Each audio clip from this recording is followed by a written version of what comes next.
कुछ काम करो कुछ काम करो जग में रहकर कुछ नाम करो, कुछ काम करो कुछ काम करो जग में रहकर कुछ नाम करो। यह जन्म हुआ किस अर्थ अहो, समझो ताकि व्यर्थ न हो, समझो ताकि व्यर्थ न हो। कुछ तो उपयुक्त करो तन को, कुछ तो उपयुक्त करो तन को। नर हो न निराश करो मन को, नर हो न निराश करो मन को। जी हाँ दोस्तों, अगर जीविका का भाव हम अपने भीतर रखेंगे तो हमें नैराश्य से छू भी नहीं पाएगा। और जो कोई असफलताएं रही हैं, कहीं अगर कोई कमियां रह गई हैं, तो निराशा का भाव है वो हम पर किसी भी स्थिति में हावी नहीं हो सकता। कोई जरूरी नहीं है कि हम एक दो प्रयास में कहीं असफल रह गए, हो सकता है कहीं कोई खामी रही हो, कोई कमी रही हो, लेकिन नहीं, आपको निराशा का भाव छोड़ना है। आशावादी नजरिए के साथ मैं आप सबका स्वागत करता हूं एनएससीसी के इस ऑनलाइन यूट्यूब चैनल के ऊपर, और चाहता हूं कि आप एक जबरदस्त ऊर्जा के साथ इस कक्षा को ज्वाइन करें। जैसा कि आप जानते हैं, संधि का प्रकरण हमारे बीच चल रहा है, और संधि के इस महासमर में मेरे जो बहुत अच्छे नाविक हैं, बहुत अच्छे जो चलाने वाले हैं, आप बहुत अच्छे से काम कर रहे हैं संधि में।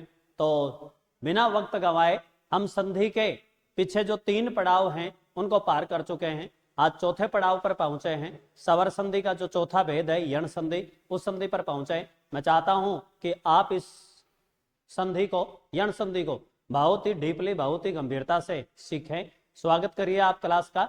हो सके तो अपने उन सारे दोस्तों को आप इनवाइट कर लीजिए जिन दोस्तों का आप भी भला चाहते हैं, जिन दोस्तों को आप अपने साथ देखना चाहते हैं, जिन दोस्तों की सक्सेस में आप अपने आप को खड़ा मानते हैं। आइएगा, कहा है किसी कवि ने कि भैया दुश्मन कोई आगे न चला जाए और दोस्त है वो कोई पीछे न रह जाए। तो आइए बेटा, यण सवर संधि, यण सवर संधि में हम एक ही नियम पर काम करेंगे। एक छोटा सा आपको एक धैर्य बनाकर रखना पड़ेगा। एक ही दिन में आप चाहते हो कि यण सवर संधि सारी यण संधि है वो पूरी की पूरी सीख ले, ऐसा नहीं हो पाएगा। यण सवर संधि में आपको थोड़ा सा धैर्य रखना है, थोड़ा सा कार्य देखो किस प्रकार है, उसको आगे बढ़ाते हैं। समझिएगा, देखो क्या कुछ है।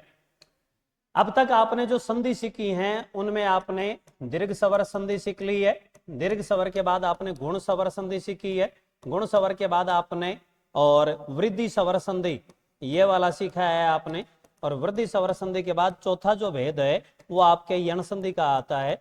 यहां पहुंचे हैं हम, ये हमारा आज का पड़ाव है। तो क्या कुछ है समझिएगा थोड़ा सा।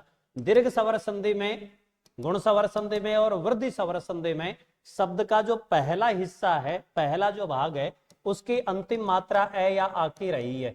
जी दोस्तों ध्यान से सुनिएगा, दीर्घ सवर संधि, गुण सवर संधि और वृद्धि सवर संधि में शब्द का जो पहला हिस्सा है उसमें ए या आ की मात्रा रही है। जैसे एक एक उदाहरण ले लीजिएगा आप। आपने ये लिया है विद्या और अर्थी। शब्द का जो पहला हिस्सा है वो विद्या है, विद्या में भी अंततः जो मात्रा है, अंत वाली मात्रा ये आ की मात्रा है, और विद्यार्थी ये आपके दीर्घ सवर संधि के उदाहरणों में शामिल है। और ले लीजिए आप रमा, और रमा के साथ आपने इस लगाया है, पकड़िएगा आप इसे भी। रमा और इस अंततः आ की मात्रा है, और ये आपके रमेश शब्द बनेगा गुण सवर संधि में। और आगे लेकर चलें तो देखिएगा, ये देखिए सप्त, और सप्त के साथ आपने ऋषि शब्द लगा, ये इसी में ही सप्तऋषि, चलो इसी का ही हो गया आपके। ये देखिए गुण सवर संधि का ही है। और अगर पकड़े हैं आप तो ये देखिएगा सदा और एव, ये शब्द बन रहा है सदैव। आ की मात्रा है, ए की मात्रा, आ की मात्रा और आ की मात्रा। ए और आ की मात्रा अगर प्रारंभ में है तो आपके इन 3 संधियों में कार्य होगा, दीर्घ सवर संधि, गुण सवर संधि और वृद्धि सवर संधि। इन 3 संधियों में जहां शुरुआत में ए आ रहे हैं, आज यण संधि हम लेकर चल रहे हैं, और यण संधि में पूरी स्थिति बदलेगी। क्या कुछ बदलेगा, ध्यान कीजिएगा इस पर, कैसी स्थिति बननी है इस पर ध्यान कीजिएगा। देखिएगा, इतनी देर हम क्या लेकर चल रहे थे, ए और आ। ए आ के साथ, ए आ के साथ हमें सारे जोड़े हैं उनको जोड़ लेना है। ए आ में आपने क्या जोड़ा, ए और आ, एक जोड़ा जोड़ा आपने। उसके बाद अगला ई और ई, उसके बाद अगला उ और उ, उसके बाद आप री लेकर चले हो, ए और आई लेकर चले हो, और अंततः ओ और औ लेकर चले हो। बस ये देखिएगा, ये अब तक हम करते हुए आए हैं। 3 जो संधि भेद हैं आपके, उन 3 संधि भेदों में यही तो स्थिति बनी है।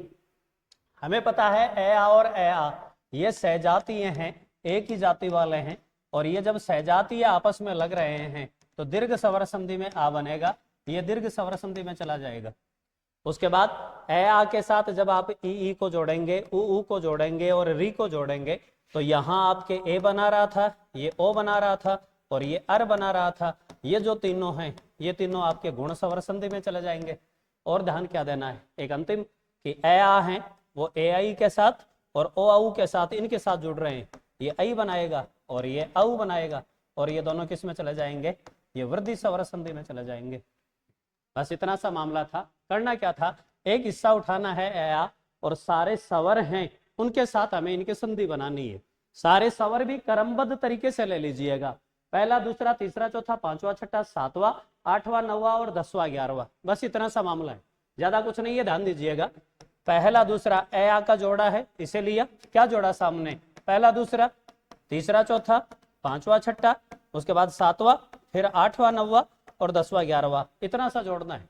पहला दूसरा जोड़ रहे हो, आ बना रहा है दीर्घ स्वर संधि में, ये ए बना देगा, ये ओ बना देगा, ये अर बना देगा, और उसके बाद क्या बनना है, आई बनना है और औ बनना है। बस यही तो चीजें ध्यान में रखनी है।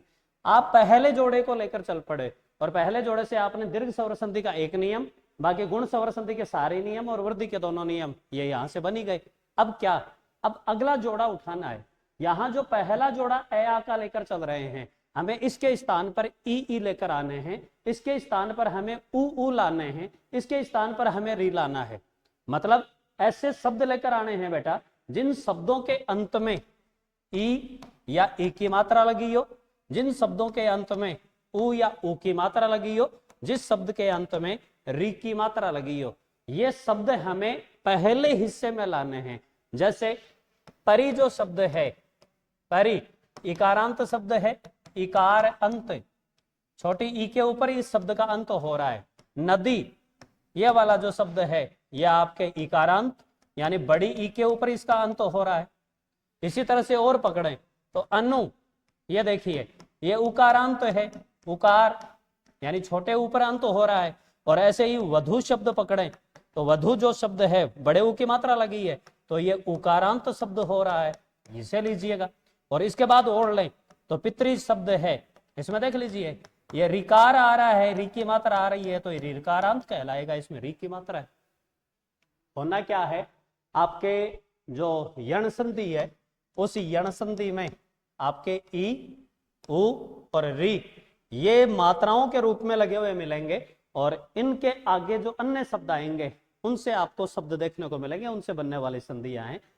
परी ई है छोटी, इकारांत कहलाएगा, बड़ी ई है इकारांत, छोटा ऊ उकारांत, बड़ा ऊ उकारांत, और री जो लगी है री ऋषि वाला ये रिकारांत कहलाएगा। बस इतना सा देखना है, ज्यादा कुछ नहीं है बेटा।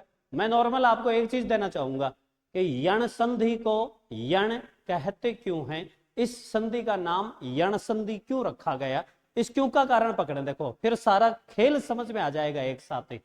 यण किसे कहते हैं, आप केवल इस शब्द को पकड़ें कि यण कहते किसे हैं।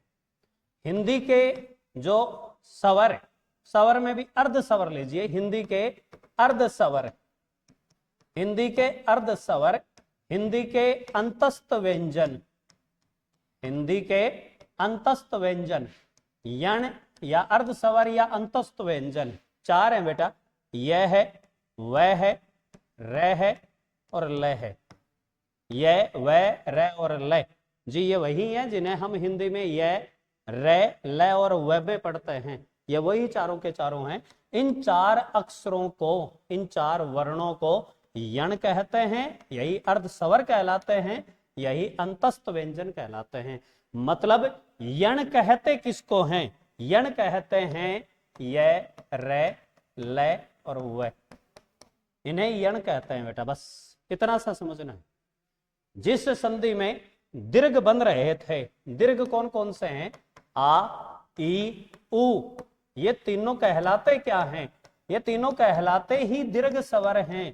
तो फिर दीर्घ स्वर संधि के नियम कितने हैं, तीन नियम है ना, तीन में बनना क्या है, आ बनेगा, ई बनेगी, उ बनेगा, ये दीर्घ स्वर संधि में। जिन्हें गुण स्वर कहते हैं उनमें ए और ओ ये गुण स्वर में शामिल है, और वृद्धि स्वर ये दोनों वृद्धि स्वर में शामिल है। एक अर और आ जाएगा इसमें री से बनकर। तो ये 3 गुण स्वर हैं आपके, ए ओ गुण स्वर में शामिल है, आई और औ ये वृद्धि स्वर में शामिल है, आ ई और उ ये दीर्घ स्वर में शामिल है। तो फिर दीर्घ स्वर संधि के 3 नियम, गुण स्वर संधि के ये 3 नियम, वृद्धि स्वर संधि के ये 2 नियम। इसी प्रकार आगे बढ़े तो बेटा यण किसे कहते हैं, अपने मस्तिष्क में एक बात बिठा लीजिए, आप अपने दिलो दिमाग में एक बात छाप लीजिए कि यण कहते किसको हैं। और यण, यण ये रे, ये वे रे और ले, ये रे, ये 4 यण हैं। खेल क्या है, खेल केवल इतना सा है कि भैया ई और ई के बाद विजातीय है, समान जाति वाले नहीं आने चाहिए। एक शर्त ले लो, ई और ई के बाद ई नहीं आने चाहिए। दूसरा उ और उ के बाद में भी ओ और उ नहीं आने चाहिए। और री के बाद में भी री नहीं आनी चाहिए। बस ये नहीं स्थिति, ये स्थिति किस में बनेगी, ये स्थिति दीर्घ बनाएगी। ये स्थिति क्या बनाएगी, दीर्घ बनाएगी। ये तो हिंदी में बनेगा ही नहीं, तो ये तो संस्कृत में बनेगा। ये स्थिति दीर्घ बनाएगी। ये नियम दीर्घ स्वर संधि का है, ये नियम दीर्घ स्वर संधि का है। वैसे इतना सा ध्यान में रख लीजिए, ज्यादा तक कुछ नहीं समझना है, केवल इतना ध्यान में रख लीजिए। ई के बाद ई आ रहे हैं, बड़ा ई बनेगा दीर्घ में बनेगा, उ बनेगा दीर्घ में बनेगा। सर आप संधि तो यण पढ़ा रहे हैं, दीर्घ क्यों याद दिला रहे हैं? इसलिए कि धोखा नहीं खा जाए, इसलिए कि धोखा नहीं खा जाए। मैं दोस्तों की पहचान करवा रहा हूं ताकि दुश्मन की पहचान हो सके, आराम से दुश्मन को हम पहचान सके। ये दीर्घ के उदाहरण हैं दोनों के दोनों। हमें कहां तक पहुंचना है, हमें इस स्थिति में पहुंचना है, और इस स्थिति में होना क्या है वो समझिएगा। देखिए मामला इतना सा है कि ई और ई के बाद सामने से जो जुड़ने वाली ध्वनि है वो ध्वनि ई की नहीं होनी चाहिए। आप जो 11 स्वर हैं उन 11 स्वर में से माइनस कर दीजिए किसको, ई और ई को। ई को छोड़कर शेष 9 स्वर बच गए। वो 9 अगर ई के आगे आ जाएंगे तो फिर ई यम में बदल जाएगी। इतना सा पकड़ना है, ई का बदलाव यम में होगा। खेल इतना सा है, सुनिएगा। देखो किस प्रकार से आपने परी है, यह है, और सामने आपने आवरण शब्द देखा है, आपने यदि है, सामने आपने अपि शब्द देखा है, आपने इधर इति है, सामने आपने आदि शब्द देखा है, और भी बहुत सारे शब्द ले सकते हो। बहुत सारे उदाहरण हम कर लेंगे आज। परि और आवरण क्या बना रहे हैं हम, पर्यावरण।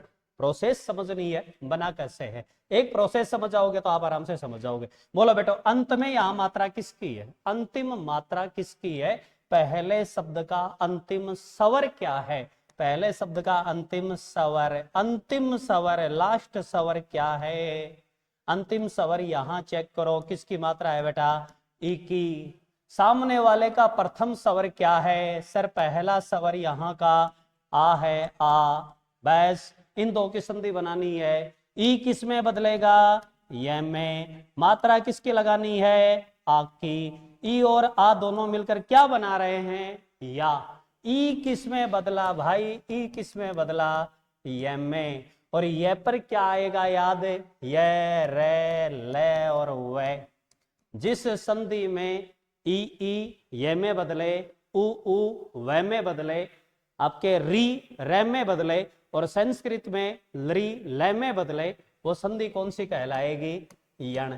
क्योंकि इस संधि में क्या बन रहे हैं, यरेलवे, और यरेलवे को ही हम क्या कहते हैं, यण।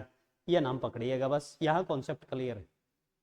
समझना केवल इतना सा है कि स्थिति क्या बनेगी, स्थिति बेटा ये बनेगी ई या यद या फिर री। शब्द के पहले हिस्से की अंतिम मात्रा यह हो, और सामने वाले हिस्से में ये सजातीय नहीं आए, सैम के सैम नहीं आने चाहिए। ई के आगे ई नहीं आना चाहिए, वो दीर्घ स्वर संधि में जाएगा। उ के आगे उ नहीं आए और री के आगे री नहीं आए, वो दीर्घ में चले जाएंगे। तो यण में क्या बनेगा, यण में हम एक शब्द लिख सकते हैं इनमें, भिन्न स्वर, दूसरी तरह के स्वर, या फिर एक शब्द और लिख सकते हैं विजातीय, सैम जाति वाले नहीं हो, विजातीय स्वर। या एक नाम और लिख सकते हो असमान स्वर, या फिर एक और लिख सकते हो जो एक ही जाति के हैं वो सवर्ण हैं, तो फिर हम इन्हें क्या शब्द बोल सकते हैं, असवर्ण, ये बोल सकते हैं। ई के बाद कोई भिन्न स्वर आए, कोई असमान स्वर आए, कोई विजातीय स्वर, कोई असवर्ण स्वर आए, तो ई किस में बदलेगा बेटा, ई बदलेगा ये में, ये दोनों ये में बदल सकते हैं, कोई भी मात्रा हो छोटी की बड़ी की ये में बदलेगा। सामने से जो स्वर लगेगा उस सामने वाले स्वर की मात्रा लग जाएगी इसके साथ। ऊ किस में बदलेगा, वह में, जो भी स्वर सामने आएगा उसकी मात्रा लग जाएगी। री किस में बदलेगा, रे में। मोस्टली हमें जो री है वो तय के साथ मिली हुई नजर आएगी, तय के साथ, और स्थिति क्या बनेगी, तय तो स्वर ही नहीं रह गया और री है वो जाकर रे में बदलेगा, रे में। अब तय और रे ये हमें संयुक्त व्यंजन के रूप में लिखने पड़ेंगे और ये त्रय में लिखे जाएंगे। री है वो री रे में बदलेगा और तय है वो स्वरहीन आधा लिखा जाएगा। जब ये स्थिति बनती है तो हिंदी में दोनों को संयुक्त रूप यह भी मान्य है और यही लिखना पड़ेगा, हमें त्रय लिखना पड़ेगा।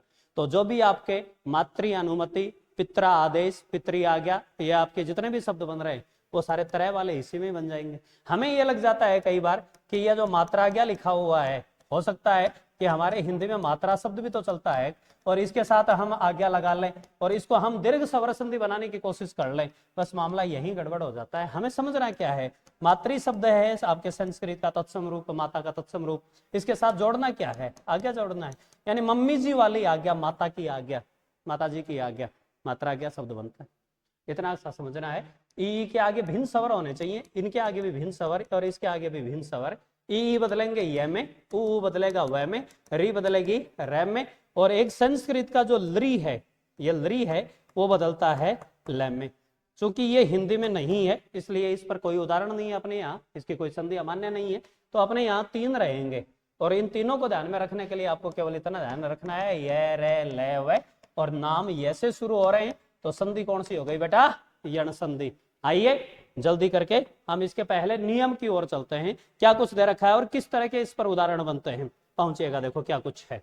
आइए पहले नियम पर चले। पहला नियम वही जो आपने सीखा है, बिल्कुल सेम टू सेम लिखा है, यहाँ कुछ मुश्किल नहीं है। ई है, ई के बाद आप क्या कर रहे हैं, कोई भिन्न स्वर, कोई असमान स्वर, कोई विजातीय, कोई असवर्ण स्वर साथ में जोड़ रहे हैं, तो ई तो किस में बदल जाएगा, यह में, और सामने से जो स्वर लगेगा उसकी मात्रा लग जाएगी। जैसे हम यहाँ लिखें यदि, और यदि के आगे हम अपी शब्द लिखते हैं, सुनिएगा देखो कैसे बनाए। अंततः मात्रा किसकी है, छोटी ई की जी। सामने से कौन आ रहा है, ए। ई और ए आपस में एक समान स्वर नहीं है, ई के लिए ई समान स्वर है, लेकिन ए तो क्या हो गया, असमान स्वर, भिन्न स्वर हो गया ना। तो ई है वो ई के आगे भिन्न स्वर, असमान स्वर आ गया, ए आ गया। ई बोलो किस में बदलेगा, ये में, जी हाँ। और सामने से मात्रा किसकी लगेगी, ए की। तो ये जो ये हल के साथ लिखा जा रहा था अब ये पूरा लिखा जाएगा। आगे क्या बच गया, पी बचा हुआ है। पीछे चेक करो क्या कुछ है, पीछे देखो बेटा, यह है द में ई की मात्रा थी, मात्रा हटा ली, द कितना रह गया, स्वरहीन रह गया, आधा रह गया, तो वो आधा द आप इसके पीछे लिख दीजिए। और क्या बचा पीछे, ये बचा। अब इन्हें पढ़कर देख लीजिए, ये द, ये और पी, यद्यपि शब्द बनता है। हम इतना भी जानते हैं कि हिंदी में एक स्थिति बनती है द, और द के बाद में जब ये लगा रहे हो आप, द और ये जब दोनों साथ साथ में लिख रहे हो आप, द और ये, तो इनका एक संयुक्त रूप है, वो इस रूप में भी तो देखने को मिलेगा। तो अंततः हम जो ये शब्द लिख रहे हैं यद्यपि, किस रूप में लिख सकते हो, ये लो यद्यपि, ये रूप है, आराम से बन जाएगा इसका। तो नॉर्मल सा है, कुछ मुश्किल नहीं है, अगर आप ठीक ठाक से इसका प्रयोग करो तो बहुत कुछ सीख सकते हो। मैं चाहता हूं कि आपके लिए एक ऐसी क्लास प्रस्तुत की जाए, यण संधि के देखो सारे नियम हम एक साथ नहीं ले रहे हैं, यण संधि पर एक ऐसी क्लास आपके सामने मैं प्रस्तुत करना चाह रहा हूं। नियम आपने ठीक ठाक सीख लिए होंगे इसके, उम्मीद है मुझे। आप कमेंट बॉक्स में बता भी दे कि क्लास कितनी क्या सफल हुई है। आपका साथ, ये मानिएगा कि हमारी एनर्जी, हमारी ऊर्जा है, और ये ऊर्जा आपका साथ और हमारी जो मेहनत है, हमारी जो अब तक की, ये मान लीजिए कि इतने दिन जो विषय में हमने मेहनत की है, मैं विद्वता तो नहीं कहूंगा, घमंड होगा वो, जो कुछ भी हमने अब तक पाया है ये कह लीजिएगा, या यूं कह लीजिएगा कि हमने अब तक जो संकलन किया है, हिंदी में जो सीखा है, हमारा अनुभव और आपकी जो ऊर्जा है, आपका वर्तमान साथ है, ये दोनों जब मिलेंगे बेटा सफलता के झंडे जरूर गाड़ेंगे। आप कमेंट बॉक्स में जरूर अपने कमेंट छोड़ें, आप क्लास आपको कहाँ तक पसंद आई। मैं ये बताना चाह रहा हूं आपको, ये जो कक्षा हो रही है, ये कक्षा अब तक यूट्यूब पर आपके जितनी भी क्लासें मौजूद हैं, उन सारी कक्षाओं से सबसे ज्यादा लंबी क्लास होने वाली है यण संधि पर, मुझे लगता है कि यण संधि पर मैं 2 या 3 वीडियो बनाऊंगा, तब जाकर ये मेरी क्लास पूरी हो पाएगी। लेकिन एक दावा हमारा रहेगा, एक कोशिश है मेरी कि यण संधि पर जहां भी आपके उदाहरणों का संकलन है, चाहे वो आपके माध्यमिक शिक्षा बोर्ड की पुस्तकें रही होंगी, चाहे वो कोई प्राइवेट पब्लिशर हैं, निजी कोई आपके प्रकाशक हैं, उनकी पुस्तकें रही होंगी। हिंदी के बहुत सारे विद्वान हुए हैं, बहुत लोगों ने मेहनत की है, जिन लोगों को देखकर आपने और हमने सीखा है। किसी ने भी जहां कोई कलेक्शन किया होगा, मैंने कोशिश की है कि वो सारे कलेक्शन इस कलेक्शन के सामने हैं, वो फीके ही नजर आए। मैं किसी को हराने की कोशिश में नहीं हूं, मैं केवल आपको जिताना चाहता हूं, और आपकी जीत एक बेहतरीन संकलन से ही संभव है। तो ऐसा एक प्यारा, ऐसा एक गजब का, एक ऐसे मानिएगा कि हर किसी के लिए चहेता एक कलेक्शन लेकर आया हूं आपके सामने। एक तरीका बताऊंगा आपको यण स्वर संधि सीखने का। सॉरी, यण संधि, स्वर शब्द इसके साथ ठीक नहीं है। यण संधि के पहले नियम में देखो करना क्या है। देखो आपके सामने कुछ चीजें लिखी है, उन चीजों को आपको थोड़ा सा आइडेंटिफाई करना है, पहचान करनी है। होता क्या है यण संधि में? यण संधि में उपसर्ग हैं, उन उपसर्गों का प्रयोग करके इसके बहुत सारे उदाहरण बना सकते हैं। कुछ उदाहरण तो हमें ऐसे मिलेंगे जो आपके हिंदी उपसर्ग, हिंदी में जो उपसर्ग हैं, तत्सम जो उपसर्ग है, 22 संस्कृत से आए हुए वो उपसर्ग जो हिंदी में काम में लिए जाते हैं, तत्सम उपसर्गों में हमें जाना है। तत्सम उपसर्गों में हमें वे छांटने हैं जो इकारांत होते हैं। कैसे इकारांत? किस प्रकार के? जिनके अंत में ई की मात्रा आती हो। हमें ऐसे उपसर्ग हैं, उनकी एक लिस्ट बना लेनी है, और ये लिस्ट देखो यहां नीचे दे रखी है, ध्यान से देखिएगा। ऐसे उपसर्ग जिनके अंत में ई की मात्रा आ रही है। अति उपसर्ग है, संस्कृत का है, तत्सम उपसर्ग कहलाता है हिंदी में। अधि है, अभी, नी, परि, प्रति और वी, ये आपके संस्कृत के उपसर्गों में शामिल हैं। वे उपसर्ग जो इकारांत तत्सम उपसर्ग कहे जा सकते हैं, इकारांत तत्सम उपसर्ग।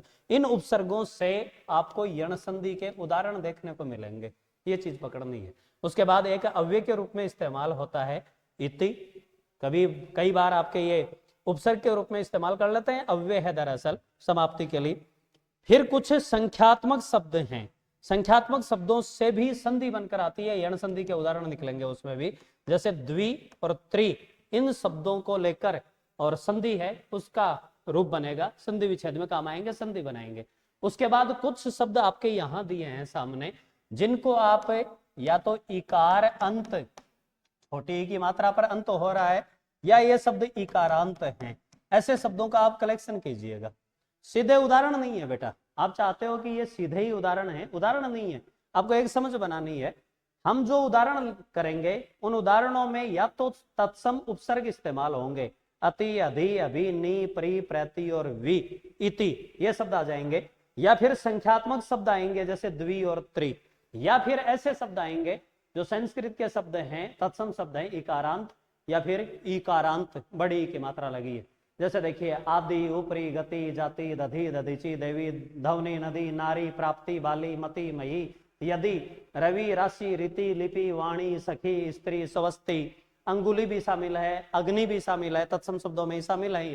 तो इन शब्दों के माध्यम से हमें उदाहरण मिलेंगे, ढेर सारे उदाहरण मिलेंगे बेटे, कहीं भटकने की जरूरत नहीं है। महज एक कॉन्सेप्ट है जिसको क्लियर करना है, एक अच्छी समझ के साथ बिल्कुल धैर्य बनाकर रखना है। निराशा का भाव है कि सर आज तक संधि नहीं समझ में आ रही है तो अधकचरी समझ में आ रही है, वो सारी निराशा छोड़ दीजिए। न रहो, न निराश करो मन को, कभी निराशा का वास्ता ही नहीं रहेगा, दूर दूर तक निराशा की छाया भी आपको छू नहीं सकेगी। कहीं जरूरत नहीं है बेटा निराश होने की। आपको लग रहा है कि यह संघर्ष आपको तोड़ देगा, नहीं बेटा, यही संघर्ष है जो आपके सपनों को आपकी सफलता से जोड़ देगा। कहा है किसी ने कि अरे साथी दुख से घबराता है, अरे साथी दुख से घबराता है, जलती ज्वाला में जलकर ही लोहा लाल निकल आता है, बंदे तू क्यों दुख से घबराता है। आइए तो वापस चले हम। देखना क्या है, देखना इतना सा है कि हमें ऐसे शब्द लेने हैं जो इकारांत या इकारांत हो, छोटी ई की मात्रा लास्ट में हो या बड़ी ई की मात्रा हो। और यण संधि के उदाहरणों में शामिल कौन होंगे? तत्सम उपसर्गों से बनने वाले कुछ उदाहरण हैं, ऐसे तत्सम उपसर्ग जिनके अंत में ई की मात्रा आ रही हो। अति, अधि, अभि, नि, परि, प्रति, वि, इति भी है। दो संख्यात्मक शब्द हैं, द्वि और त्रि, और फिर कुछ शब्द आगे दिए हैं। इन शब्दों से उदाहरण बनेंगे। कैसे बनेंगे, चलते हैं हम, देखो आगे की ओर सुनिएगा। एक उदाहरण आप लीजिएगा, अति। दूसरा एक और है अधि। अगला आपने लिया है अभि, ये उपसर्गी तो है। उसके बाद आप पकड़ें तो नि, और पकड़ें तो परि, और उदाहरण हो सकते हैं। ये उपसर्ग है बेटा। आप दो चीजें सीखोगे, नंबर एक उपसर्ग, और नंबर दो यण संधि। यण संधि, दो चीजें हमें एक साथ हैं, वो सीखनी है। कई बार पेपर में जो परीक्षक हैं वो इस तरह का प्रश्न बना देते हैं कि कौन सा एक विकल्प है जिस विकल्प में संधि और उपसर्ग दोनों हैं। ऐसा एक साथ पूछ लेते हैं कि संधि और उपसर्ग दोनों किस में है, तो बहुत सारे शब्द ऐसे मिल जाएंगे जिनमें संधि और उपसर्ग दोनों ही हुए हैं। और ऐसे शब्दों की पहचान हम यण संधि के उन उदाहरणों से कर सकते हैं जो उदाहरण उपसर्गों से निर्मित हो रहे हैं। उपसर्गों में भी वे जिनमें अंत में छोटी ई की मात्रा आ रही है। कितने क्या उदाहरण बनेंगे, बहुत कुछ बन सकता है बेटा। यहां से देखिएगा, यह उपसर्ग है, यण संधि के नियम बनेंगे। अति और आचार, अत्याचार। अति और अधिक, अत्यधिक। शब्द पकड़िएगा, अति और अधिक, अत्यधिक। एक तीसरी चीज और सीख सकते हो, उपसर्ग भी है, यण संधि के उदाहरण बन रहे हैं, और एक तीसरी जो चीज है वो है शब्द शुद्धि। पकड़िए, देखो बेटा, ये रहा अत्यधिक। क्या रहेगा, साइकोलॉजिकल पेपर सेट किया जाएगा। बच्चा पहले दिन से अभ्यास शब्द लेकर चल रहा है, पहले दिन से अभ्यागत शब्द लेकर चल रहा है। यहां आएगा तो अत्याचार शब्द आ गया, क्या करेगा, अत्याधिक करेगा। क्या करेगा, अत्याधिक करेगा। मूल शब्द क्या है, अत्यधिक। कैसे है, कारण सहित समझ लीजिएगा। देखो, लेना क्या है, अति जी, आगे जोड़ना क्या है, एक में आचार जोड़ा है, और एक अति जो ले रहे हो उसमें क्या जोड़ रहे हो, अधिक जोड़ रहे हो। चेक कीजिए कौन कौन मिल रहे हैं, दोनों में ई की मात्रा है, ठीक है। ई के आगे यहां कौन लग रहा है, सर आ लग रहा है, तो ई और आ दोनों मिलकर क्या बनाएंगे, सर या बनाएंगे। ये रहा या, वो तय सवरहीन हो गया तो आधा रह जाएगा, आगे वाला आगे जोड़ दिया आपने, चार आगे लिखी रखा है, ए आपने पहले लिखी रखा है। अति और आचार, अत्याचार। आ की मात्रा आई है इसलिए ये के साथ आ की मात्रा लगी है, ई बदल गया ये में, आ की लग गई साथ में मात्रा। अगर नीचे वाला आप शब्द देखें तो क्या कुछ है, ई और ए। ई किस में बदलेगा, ये में, और ए की लग जाएगी मात्रा। जब इसके साथ ए की मात्रा लगा रहे हो आप, ई और ए, तो ये क्या बनाएगा बेटा, ये बनाएगा, या नहीं बनेगा। ई आ या बना रहे हैं, लेकिन ई और ए ये केवल ये बनाएंगे। इसलिए कभी भी इसको अत्याधिक न बोलें, न लिखें। अत्याधिक अशुद्ध रूप है, शब्द क्या है, अत्यधिक, अत्यधिक। इस तरह के बहुत सारे शब्द हैं, वो आप एक साथ ही निर्मित कर सकते हो। मैं कोशिश करूंगा कि अगली कक्षा से पहले ऊ वाले नियम पर जब हम चलें, उससे पहले आपको इनका एक बेहतरीन संकलन है, वो आपको ऑनलाइन कक्षा के माध्यम से मैं आप तक पहुंचाऊं। अति पर क्या क्या कर सकते हो, अति जोड़ा अंत, अत्यंत है नॉर्मल। अति और आचार, अत्याचार आपने लिखा ही है, अभी सीखा ही है। अति और अधिक, अत्यधिक आपने सीखा ही है। इस तरह के उदाहरण अति उपसर्ग से निकल कर आ जाएंगे। अधि पर लेकर चलें तो चेक कीजिए आप, अधि और अधि के साथ आप अक्ष लगाइएगा। चेक कीजिए क्या बना, ई है जी, सामने कौन आया, ए आया, दोनों मिलकर क्या बनाएंगे, सर ये बनाएंगे दोनों।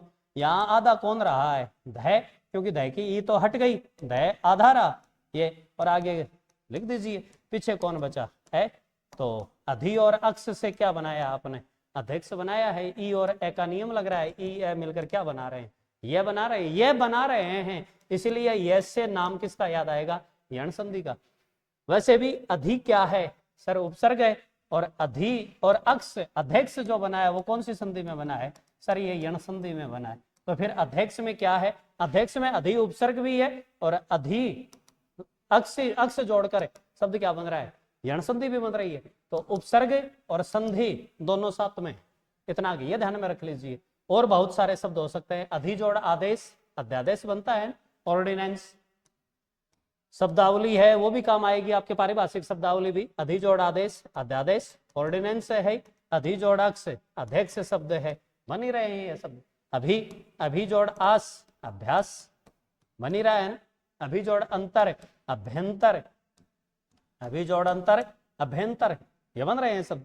नी पर क्या बनाएंगे, नॉर्मल सा है, नी जोड़ ऊन, न्यून, नी जोड़ आय, न्याय, नी जोड़ आस, न्यास, यह है ना न्यास। ट्रस्ट, न्यासी, ट्रस्टी, कोई ट्रस्ट है, चैरिटेबल ट्रस्ट है, तो हिंदी में क्या शब्द है उसके लिए, न्यास। पारिभाषिक शब्दावली में बहुत प्यारा शब्द है। परि पर, परि जोड़ अंत, पर्यंत बनाते ही हो, और परि और आवरण, पर्यावरण शब्द बनाते ही हो। ये लीजिए, सीखना इतना गए कि कुछ उपसर्ग हैं, उन उपसर्गों के से यण स्वर संधि के उदाहरण निकलते हैं। इनमें उपसर्ग भी हैं और इनमें आपके संधि भी है, केवल इतना कि ये ख्याल रखना है। और उदाहरण कौन कौन से हैं, उन उदाहरणों को देखो और चेक कर लीजिएगा, क्या क्या उदाहरण दिए हैं, उन उदाहरणों को देखिए। उदाहरण बेटा ये देखो, सारे के सारे आपके यहाँ सामने हैं, आपको केवल ब्लैक बोर्ड पर यहाँ ध्यान में रखना है। यण संधि के आपको उदाहरण लेने हैं, तो तत्सम उपसर्गों से ले लीजिए। अति से बनेंगे, अधि से बनेंगे, अभि से बनेंगे, नी से बनेंगे, परि से बनेंगे, प्रति से बनेंगे, वी से बनेंगे। प्रति से बन रहा है ना, देखो ये रहा, प्रति जोड़ एक, प्रत्येक। वी से बन रहा है ना, वी जोड़ आयाम, व्यायाम, वी जोड़ आयाम, व्यायाम, वी जोड़ अग्र, व्यग्र, ये बन रहा है। वी जोड़ आकुल, व्याकुल, बन रहा है। वी अस्त, व्यस्त, ये बन रहा है। देखो यहाँ इति से क्या बन जाएगा, इति और आदि, इति और आदि से इत्यादि शब्द बन रहा है, इति आदि इत्यादि शब्द बन रहा है। द्वि और त्रि नॉर्मल है, पकड़िएगा। द्वि और अर्थ या द्वि और अर्थी, ऐसे शब्द जिनके दो दो मीनिंग निकलते हो, द्व्यर्थी।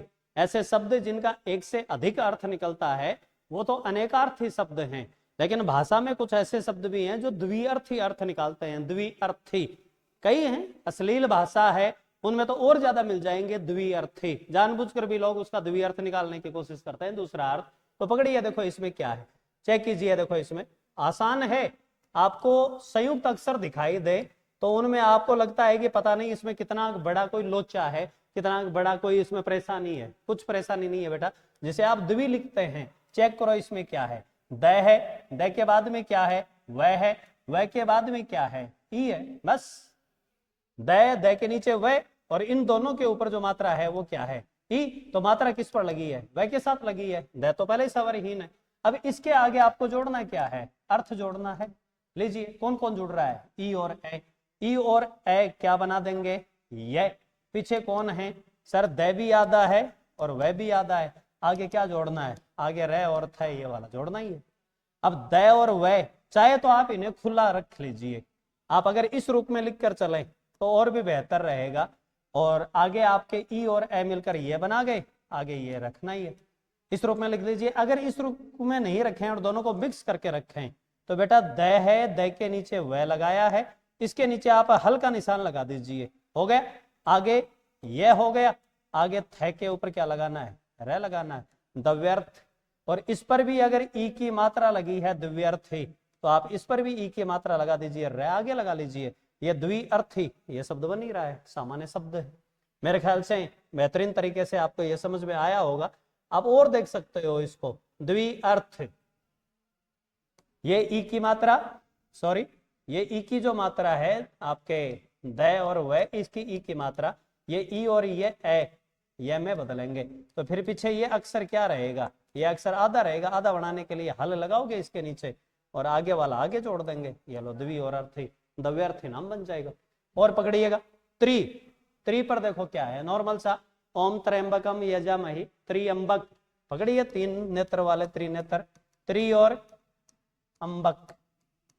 लीजिए एक सामान्य सा उदाहरण है, क्या बनेगा, ई की मात्रा ए के साथ आएगी तो ई ए मिलकर ये बनाएंगे, ऊपर अनुस्वार लगा है, अनुस्वार लगा दीजिए, त्रय कितना रह जाएगा, आधा रह गया। आगे ब और क, शब्द क्या बन रहा है, त्रियंबक शब्द बन रहा है, त्रि और अंबक से त्रियंबक हो गया, एक नॉर्मल सा शब्द है, कुछ मुश्किल नहीं है, त्रियंबक ये बन ही रहा है। 3 वर्षों का अगर कोई समाहार हो, 3 वर्ष का जो समय है, क्या लिखा जाएगा उसके लिए, त्रि। और वर्ष के लिए ही आपके पर्यायवाची शब्द इस्तेमाल होता है अब्द, त्रि और अब्द, बनाइए, एक नया उदाहरण है। दावा कर रहा हूं कि अब तक की जितनी पुस्तकें हैं उनमें इसका संकलन नहीं है, थोड़ा और ज्यादा मेहनत की जरूरत है मेरे हिंदी व्याकरणाचार्यों को।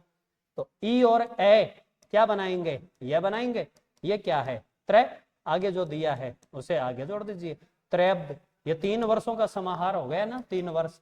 हो सके तो द्विगु समास के उदाहरणों में भी आप इसे शामिल कर सकते हो। 3 वर्ष हैं, त्रयब्द 3 वर्ष नॉर्मल है। और आप इसको बना सकते हो, कुछ मुश्किल नहीं है बेटा, ऐसे शब्द और भी हैं। आइए, आपने क्या सीखा, आपने सीखा कि यण सवर संधि के जो उदाहरण हैं वो उदाहरण उपसर्गों से बनते हैं। कैसे उपसर्ग ढूंढने हैं, जिनके अंत में छोटी ई की मात्रा है और जो तत्सम उपसर्ग हैं, तत्सम उपसर्गों में ही छोटी ई की मात्रा देखने को मिलेगी। इन इकारांत उपसर्गों से बनने वाले शब्द हैं वो यण संधि के उदाहरण में शामिल हो जाएंगे। अति, अधि, अभि, नि, परि, प्रति और वि, इनसे शब्द बनेंगे। ध्यान इतना रखना है कि केवल इस तरह का रूप नहीं आया बेटा, अति उपसर्ग के आगे आपने शीघ्र शब्द लगा दिया। अब यह बनाएगा क्या, अति शीघ्र बनाएगा। अति शीघ्र में संधि ही नहीं हुई, जब संधि नहीं हुई तो इसे यण संधि के उदाहरण में थोड़े डाल सकेंगे। आप इस स्थिति को मत जानबूझकर पागल मत बनिएगा कि सर आपने बताया है कि परि उपसर्ग से बनने वाले शब्द यण संधि के उदाहरण होंगे, हमने परिवार लिख लिया। अरे भाई, ऐसा परिवार मत लिखिएगा प्लीज, ये संधि युक्त शब्द ही नहीं है, संधि कहां बनी है आपने, और जब संधि बनी नहीं तो संधि के उदाहरण में थोड़े ना ला सकते हैं। सामान्य सी बात है, समझिएगा आप इस चीज को, मुश्किल नहीं था। और उदाहरण देखिएगा, बहुत शानदार उदाहरण आप यहां से निकाल सकते हैं। आपने इकारांत तत्सम शब्दों से देख लिए, संख्यात्मक शब्द हैं द्वि और त्रि, इनसे बनने वाले शब्द देख लिए। अब आइए उन शब्दों पर जिन शब्दों से बहुत अच्छे उदाहरण बन रहे हैं। ये एक प्रथम स्टेप कहूंगा मैं यण सवर संधि में। अगर इस हिस्से से प्रश्न आता है तो ये मानिए कि वो बेबी क्वेश्चन है। जी हाँ, बचपन वाले क्वेश्चन है, वो बेबी क्वेश्चन कहलाएंगे। सामान्य शब्द है, ये कोई मेरा ही शब्द है, बेबी क्वेश्चन। अब बेबी क्वेश्चन में तो आप क्या अटकेंगे यार, इतना सा, ये तो सामान्य परीक्षाओं में पूछने वाला से। अति, अधि, इनसे बने हुए जो शब्द हैं वो तो सामान्य हैं।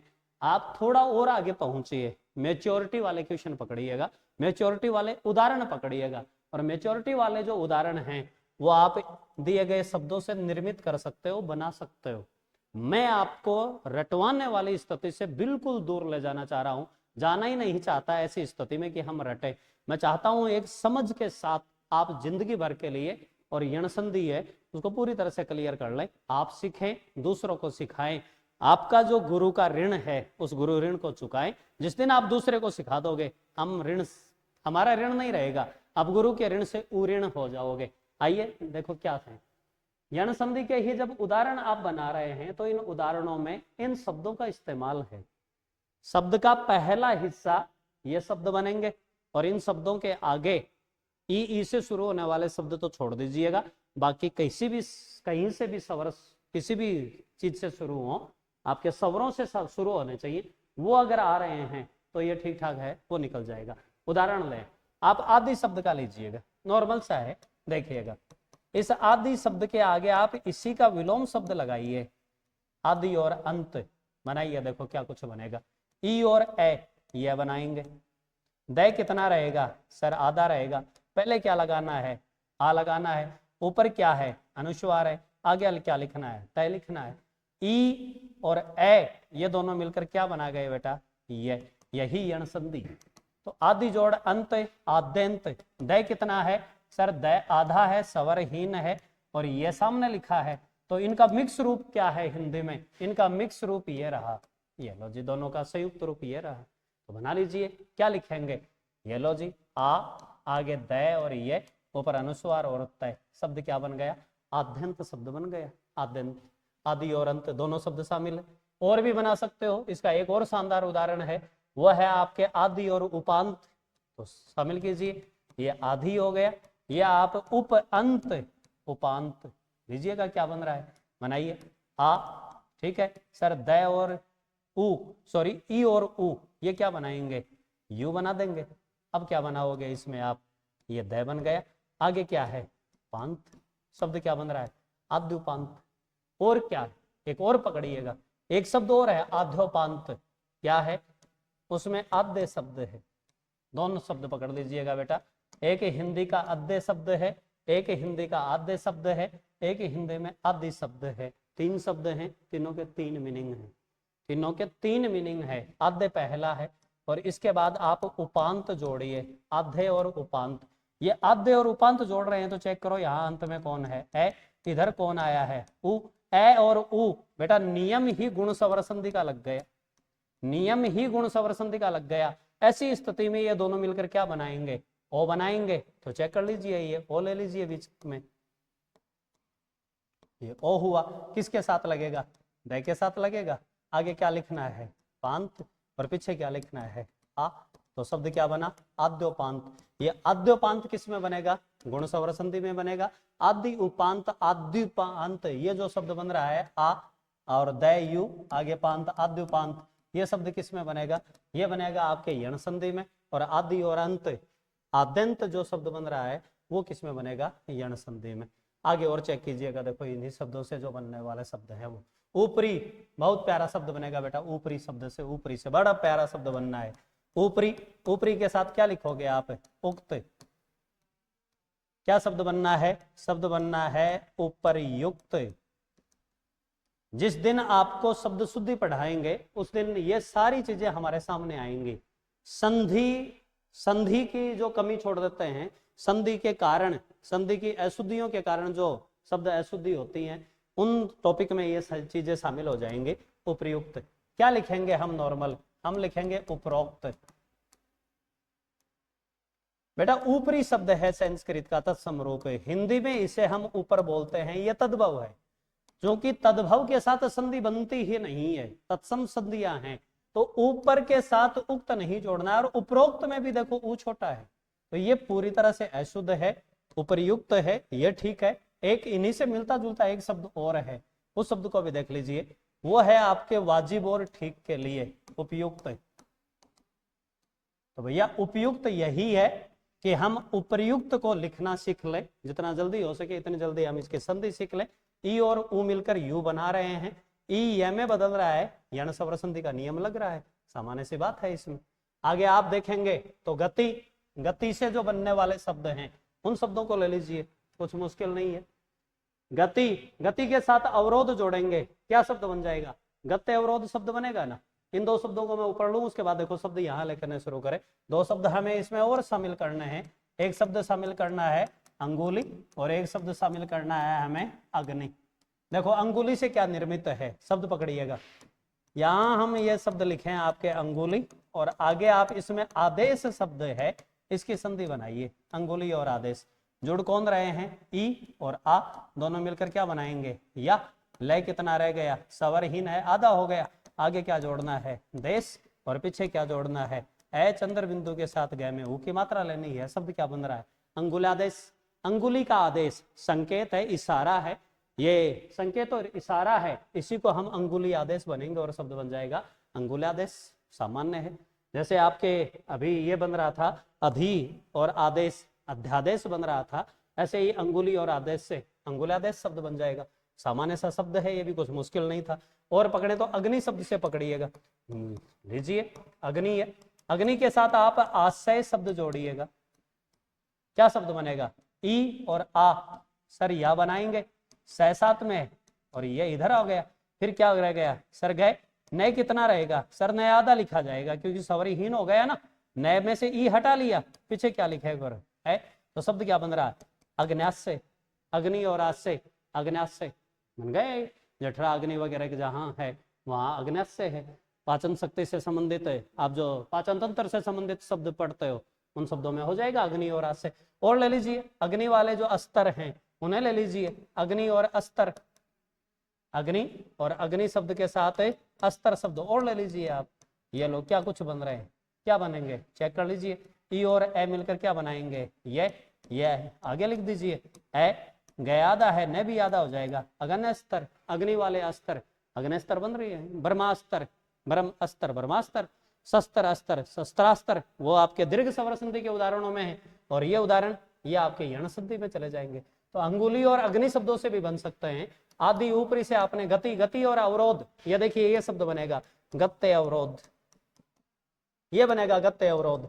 अशुद्धि में हम गत्या अवरोध लिखते हैं। भाई सामने अवरोध लगा है रे, सामने अवरोध है तो मात्रा भी एक ही लगेगी। लिखने के लिए आप इसे गत्यावरोध लिखते हो या लिखते हो, अशुद्धि पकड़िएगा। गति और अवरोध, गत्य अवरोध, स्पीड ब्रेकर, स्पीड ब्रेकर, गति में अवरोध लाने वाले, वे तमाम चीजें जो आपका ध्यान भंग करवाती हैं, पढ़ने की गति में जो आपके अवरोध ला रही हैं, बीच में रुकावट ला रही हैं, बाधा डाल रही हैं, वे सारी चीजें स्पीड ब्रेकर है। जिस स्पीड से आप गुजर रहे हो, बीच में अगर आप कहीं और चीजों पर चले जाते हो, शॉर्ट्स में खो जाते हो, ध्यान भंग हो जाता है, वो सब गति अवरोधक हैं बेटा, गति में अवरोध लाने वाली चीजें हैं।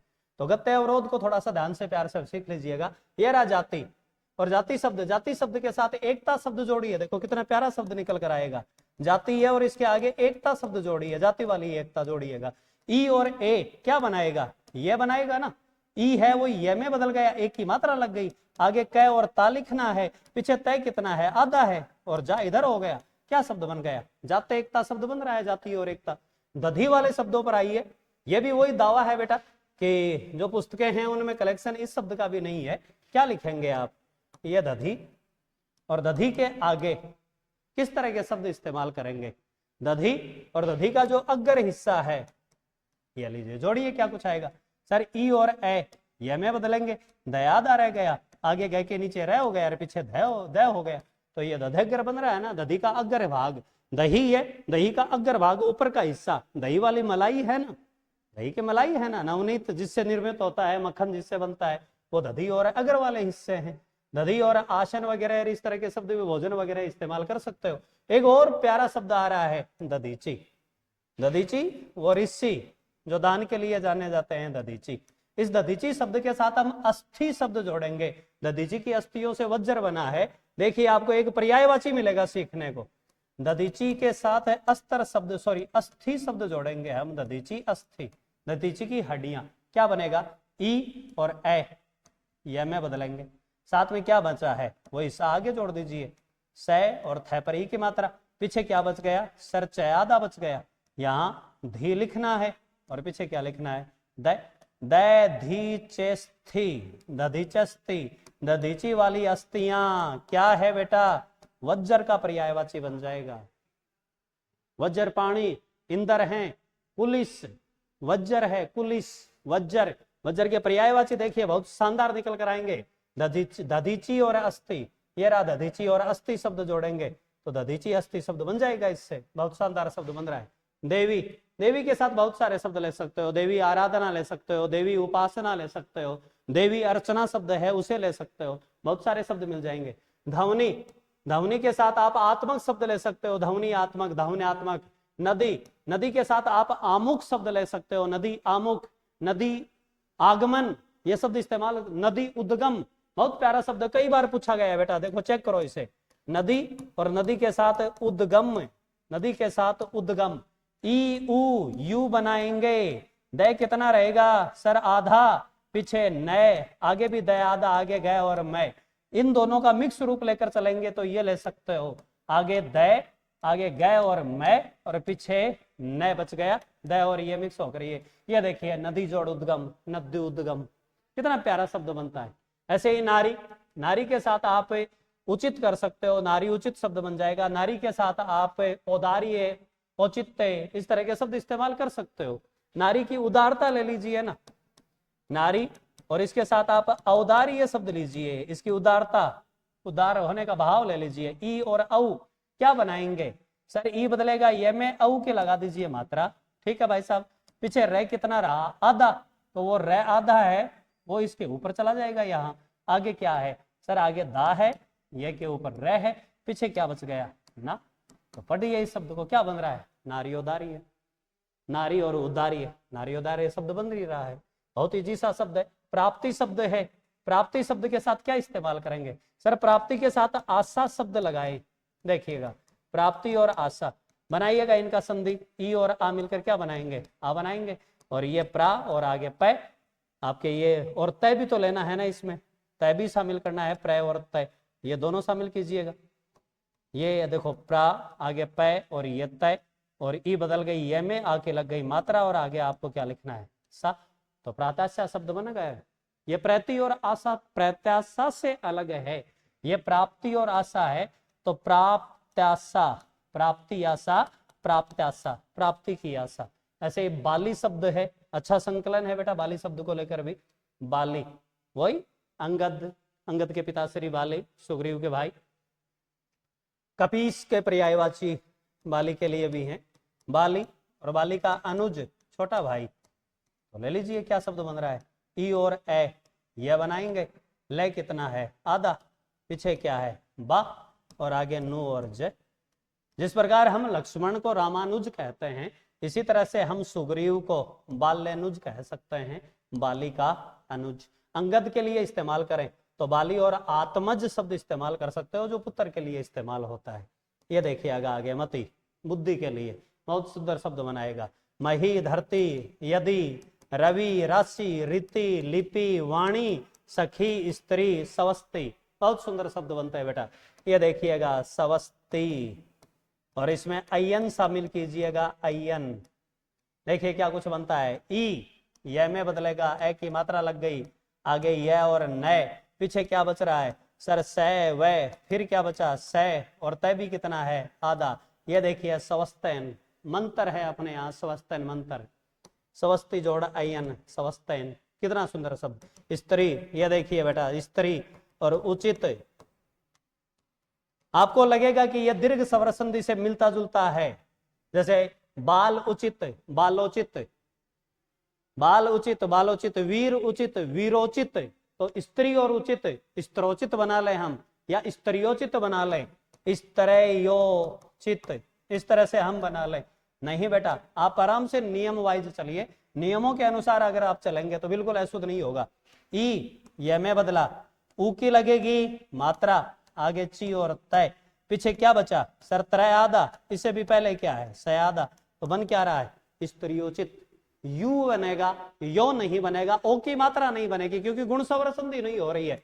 संधि कौन सी हो रही है, यण संधि, थोड़ा सा ख्याल रखें आप इसी में। ऐसे ही आपके वाणी औचित्य, सखी आगमन, राशि अंतरण, रीति अनुसार, लिपि, लिपि अधिकार, कॉपीराइट, लिपि अधिकार, रवि उदय, देखो कितना प्यारा शब्द है। सूर्य और उदय कर रहे हो तो जाएगा आपके गुण सवर संधि में। अगर भानु और उदय कर रहे हो, भानुदय, ये गया ना दीर्घ स्वर संधि में। उ और उ बड़ा उ बना गए। इसी तरह से सूर्य उदय या चंद्र और उदय कर रहे हो तो सूर्योदय चंद्रोदय गया ना ये गुण स्वर संधि में। उ सूर्य, ए उ, ओ बना गए ना। और रवि और उदय से क्या होगा, आइए देखो नॉर्मल सा है, कैसे यह आपके यण संधि के नियमों में जाता है। रवि और उदय, चेक करो कौन कौन मिल रहे हैं सर। इधर ई है और सामने उ है। ई किस में बदलेगा सर, ये में बदलेगा जी। और ये के साथ मात्रा किसकी लगाओगे सर, उ की मात्रा लगाएंगे। आगे लगाना क्या है, दय, पीछे वह कितना रह गया सर, आधा, पीछे रह लगा दीजिए। रवि जोड़ उदय, रवि उदय शब्द बन रहा है। यदि अपि, यद्यपि बन रहा है। मही उद्दार, मही उद्दार शब्द बन रहा है। चेक करना देखो इसको बेटा, धरती का जो उद्दार है वो ये मही और इसके साथ ये उद्दार। लीजिए चेक कीजिए कितना इजी है। ई सर ये में बदल दो, उ मात्रा में चला गया, आगे दय जो भी है हिस्सा आगेगा। है कितना रह गया सर, आधा रह गया, पीछे क्या है मैं। तो शब्द क्या बन रहा है, मही उद्दार। ज्यादा मिक्स करके करना है तो ज्यादा लिख लीजिए। है के भीतर क्या लगेगा सर, ये में मात्रा किसकी है, उ की। आगे द के नीचे ध और रे, आगे वाला रे। लो जी, पीछे क्या बच गया सर, मैं। तो ये मैं लीजिए, शब्द क्या बन रहा है, मही उद्दार। ले लीजिए स्क्रीनशॉट, आराम से इसको देख लीजिएगा। आपके है और ये दोनों मिलकर है, और है के साथ जब ये मिला रहे हो तो ये वाला शब्द बनता ही है। जैसे आप बाह्य शब्द में लिखते हो, सामान्यतः लिखते ही हैं। और बढ़िएगा, देखो इनमें क्या कुछ बचा है, नहीं ऐसा कुछ नहीं है जो इन शब्दों में रहा हो। तो अगली बार जब भी आप यण संधि के उदाहरण इकट्ठे करने बैठे, यण संधि के उदाहरण आपके इस क्लास से बाहर कुछ नहीं होंगे। 1 मिनट का रिवीजन है, खींच कर लीजिएगा। यण संधि के जितने उदाहरण लाने हैं वो उदाहरण संस्कृत के जो उपसर्ग हैं, जिन्हें हम इकारांत तत्सम उपसर्ग कहते हैं, उपसर्गों में तत्सम उपसर्ग, उनमें भी इकारांत कौन कौन से हैं? अति, अधि, अभि, नी, प्री, प्रति और वि, और एक अव्यय शामिल हो जाएगा इति। उसके बाद दो संख्यात्मक शब्द हैं द्वि और त्रि, और उसके बाद कुछ अन्य शब्द और हैं आदि, ऊपरी, गति, जाति, दधि, दधीची, देवी, दवनी, नदी, नारी, प्राप्ति, बाली, मति, मही, यदि, रवि, राशि, रीति, लिपि, वाणी, सखी, स्त्री और सवस्ती। दो और शब्द बढ़ाएं तो एक शब्द है आपके अंगुली और एक शब्द है आपके अग्नि। इन शब्दों को आप संधि के प्रथम हिस्से में रखें और इनके आगे आप संधि बनाते चलिएगा। वे जो संधियां हैं वे एक नियम वाले ध्यान में रख लीजिएगा कि आगे केवल ई और ई की ध्वनि नहीं आए। इन दो ध्वनियों को छोड़कर बाकी आप 9 स्वर जो भी हैं उनसे शुरू होने वाले जो शब्द हैं उन शब्दों को आप इनके आगे डाल दीजिए। सारी की सारी आपके किन उदाहरणों में जाएगी? यण संधि के उदाहरणों में चला जाएगा। और हाँ, एक चीज और मुझे ध्यान आ रही है, मैं उस बात को भी यहां शामिल करूंगा। वे तमाम विद्वान जो ये कहते हैं कि ये से पहले आधा अक्षर नजर आ जाए तो आप उसे यण स्वर संधि समझ लीजिए। बेटा हर बार ऐसी स्थिति नहीं बनती है, ध्यान रखिएगा, हर बार ऐसी स्थिति नहीं बनती कि भाई साहब ये से पहले कोई भी आधा अक्षर आ जाए, कोई भी आधा अक्षर ये से पहले आ जाए तो आप इसे यण संधि में डाल दीजिए। नहीं है ऐसी स्थिति। एक उदाहरण मैं देता हूं आपको, ये लीजिए अन्याश्रित, ये लीजिए भाई साहब न और ये से पहले ये रहा आधा अक्षर, भेज सकते हो क्या इसे यण संधि में? ये लीजिए दूसरा अन्य अन्य अनन्य, ये लीजिए ये रहा ये से पहले आधा अक्षर, ये से पहले आधा अक्षर। नहीं जाएंगे, तमाम नहीं जाएंगे। आप उस चीज को 100% सत्य नहीं माने। अन्य आश्रित दीर्घ स्वर संधि का उदाहरण है। अन्योन्य आपके विसर्ग संधि में शामिल है। अन्य और अन्य अन्य आश्रित दीर्घ का है, विसर्ग संधि का है। तो आप बिल्कुल उस बात को रटने के लिए नहीं पहुंचे कि सर यस से पहले आधा अक्षर दिख जाए तो वो सारे यण संधि में हैं। नहीं है बेटा, हिंदी में आपके यह प्रत्यय है, भाववाची शब्द बनाता है, आपके भाववाची तद्धितांत शब्द बनाता है। पकड़िएगा, देखो इसको भी गुणवाचक कृदंत भी बनाएगा। भाववाची तद्धितांत शब्दों के हम कुछ उदाहरण दें। यह देखिए सौंदर्य शब्द लीजिएगा, यह देखिए लावण्य शब्द लीजिएगा, यह देखिए माधुर्य शब्द लीजिएगा। चेक करो क्या है। ये से पहले आधा, ये रहा रे से पहले आधा, ये रहा रे से पहले आधा। तो क्या ऐसी स्थिति को हम यण संधि में शामिल कर सकते हैं? जी नहीं। तो दोस्तों अपने विवेक का इस्तेमाल कीजिएगा। अपने विवेक के इस्तेमाल से आप यण संधि का पहला जो नियम है उसे बिल्कुल अच्छे से कर लीजिएगा। आप वीडियो को पीछे ले जाकर उन तमाम शब्दों को अपनी अभ्यास पुस्तिका में लिखें जिन शब्दों का मैं कलेक्शन लेकर आया हूं। आप केवल एक काम कर लीजिए, उसके बाद आप इसमें हमेशा के लिए सफल हैं। जितने उदाहरण मैंने दिए हैं अपने रफ कॉपी उठाइएगा, अपनी अभ्यास पुस्तिका उठाइएगा, अपनी कॉपी में आप उन्हें लिखिएगा और प्रत्येक पर आप एक दो जो भी आपसे उदाहरण बनते हैं उतने आप उदाहरण कीजिएगा। मैं दावे के साथ कह सकता हूं कि ये कक्षा आपकी जिंदगी में और ये मील का पत्थर साबित होगी, एकदम से चेंज लाएगी आपकी जिंदगी में। यण स्वर संधि में आज के बाद आप कभी परेशान नहीं रहेंगे, मेरी ऐसी उम्मीद है। कक्षा आपको कहां तक पसंद आई आप जरूर हमें कमेंट वगैरह में बताएं। अगर अच्छी लगी है तो अपने दोस्तों को, अपने उन सारे लोगों को जो आपके हितैषी हैं, जिनका आप हित चाहते हैं, आप जिनके हितैषी हैं, उन्हें शेयर कीजिएगा और लगातार ऐसी कक्षाओं का इंतजार करते रहिए। मैं शीघ्र ही यण संधि है उसका दूसरा नियम जो उ से वह बनता है, रि से रह बनता है, दोनों कोशिश रहेगी कि दोनों नियमों को एक ही क्लास में कराऊं। अगर लगे कि क्लास लंबी होने वाली है तो जरूर उनके लिए भी 2 क्लासें हैं वो प्रस्तुत करूंगा। तब तक के लिए बहुत सारी आपको शुभकामनाएं। पढ़ते रहिए, पढ़ने में व्यस्त रहिए, मस्त रहिए। जय हिंद, जय भारत।